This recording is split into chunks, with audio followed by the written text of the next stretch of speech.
నమస్తే రమ్మగారు. నమస్తే జయ. రమ్మగారు, మనకి ఆంజనేయ స్వామి అనగానే సింధూరం గుర్తొస్తుంది. ఓన్లీ ఆయనకే ప్రత్యేకం. మనం ఆ కలర్ ఇంకెక్కడా చూడం.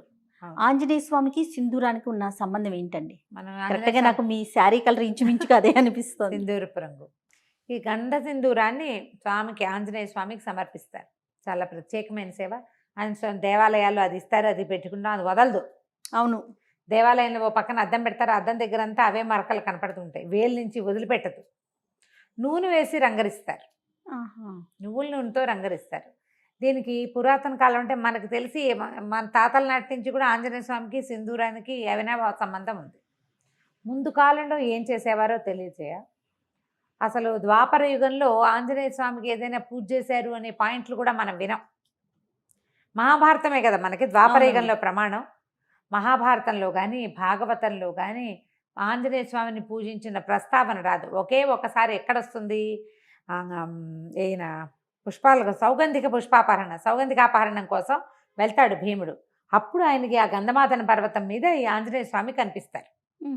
అప్పుడు ఈయన వీళ్ళిద్దరూ ప్రార్థిస్తే అప్పుడు ఆయన ఆంజనేయ స్వామి ఏమన్నాడు, ఈయన భీముడి ప్రార్థనను అనుసరించి వచ్చి మీ రథం మీద కేతనంగా ఉంటాను అని చెప్పాడు. అర్జునుడి రథానికి జెండాగా ఉన్నాడు.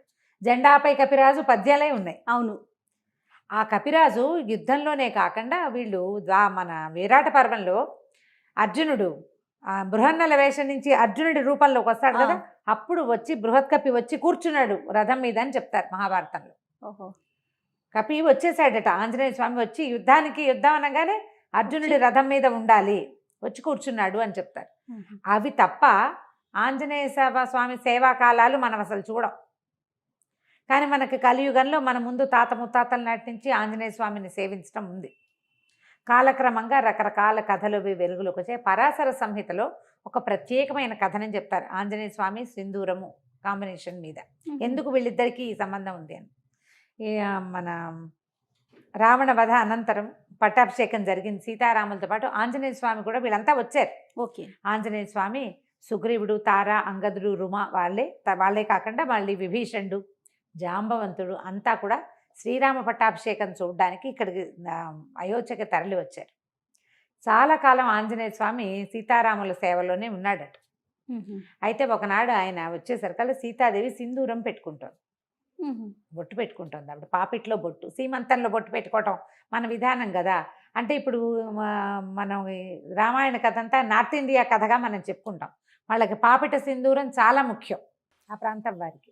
బొట్టు పెట్టుకుంటుంటే ఈయన అడిగాడు, అమ్మా ఈ సింధూరం ఎందుకు పెట్టుకుంటున్నావు నువ్వు అని అడిగితే సీతాదేవి చెప్పిందట, రాముడు అత్యంత ప్రీతిపాత్రుడుగా ఉంటాడు, ఈ బొట్టే రాముని యొక్క ప్రీతి, ఆయనకి ఇష్టం. రాముడు ఎక్కువ కాలం, చాలా కాలం చల్లగా ఉండటానికి ఈ బొట్టు పెట్టుకుంటేనే ఆయనకి మంచిది. రాముని ప్రేమ, దానికి కారణం ఈ బొట్టు అని చెప్పింది. ఈయన ఆలోచించుకున్నాడు, ఈవిడ ఒక్క చిటికెడు బొట్టు పెట్టుకుంటేనే ఈవిడ తప్పిపోతే రాముడు ఎంత దుఃఖపడ్డాడు. ధీరోదాత్తుడైన వాడు, మామూలు వాడు కాదు, మహావీరుడు. ప్రపంచంలో ఉన్న వీరులందరినీ తోసిరాజనగలిగిన వాడు. ఆమె లేకపోతే ఎంత దుఃఖపడ్డాడు. అంత ప్రీతి, చిటికెడు బొట్టుతోటి అంత ప్రీతి వచ్చింది, అంత ప్రేమ భార్య అంటే. అందుకని ఆ సింధూరాన్ని తను కూడా పెట్టుకోవాలనుకున్నట్టు ఆంజనేయ స్వామి.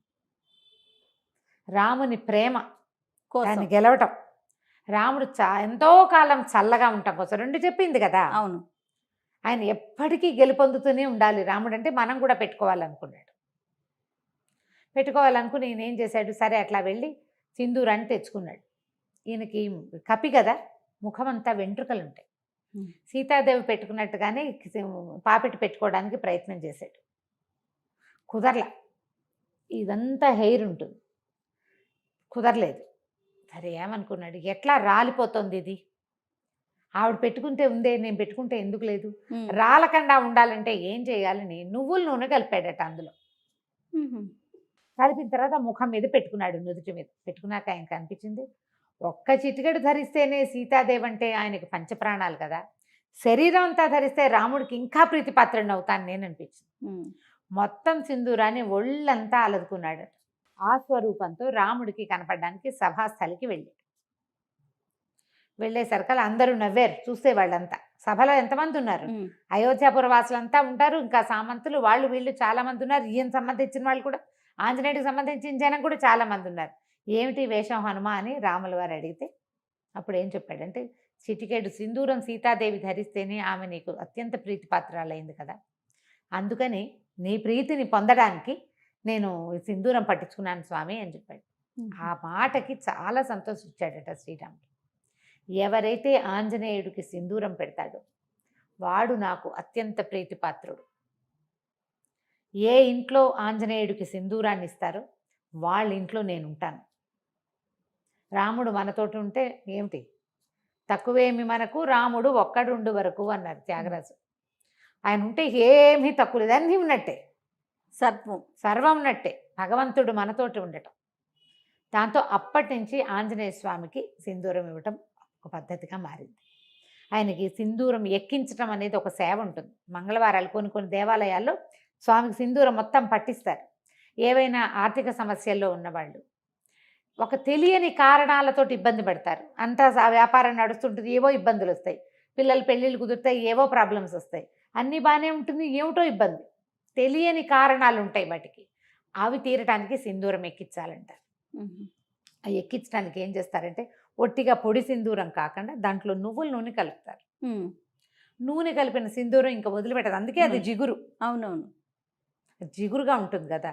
అయితే ఈ గంధ సింధూరము, ఆ సింధూరపు దాన్ని తయారు చేసే రాళ్ల వల్ల ఈ నువ్వుల నూనె కలిపితే కొన్ని చోట్ల మోకాళ్ళ నొప్పులకి వాటికి వైద్యంగా కూడా నార్త్లో వాడతారట. దాన్ని ఎక్కువ కాలం వృద్ధాప్యం రాకుండా ఉంటుంది సింధూరం అలదుకుంటే అని చెప్తారు. కానీ శరీరం అంతా సింధూరం పట్టించుకొని మనం ఎక్కడ ఉంటాం, ఉండలేకపోతాం కదా.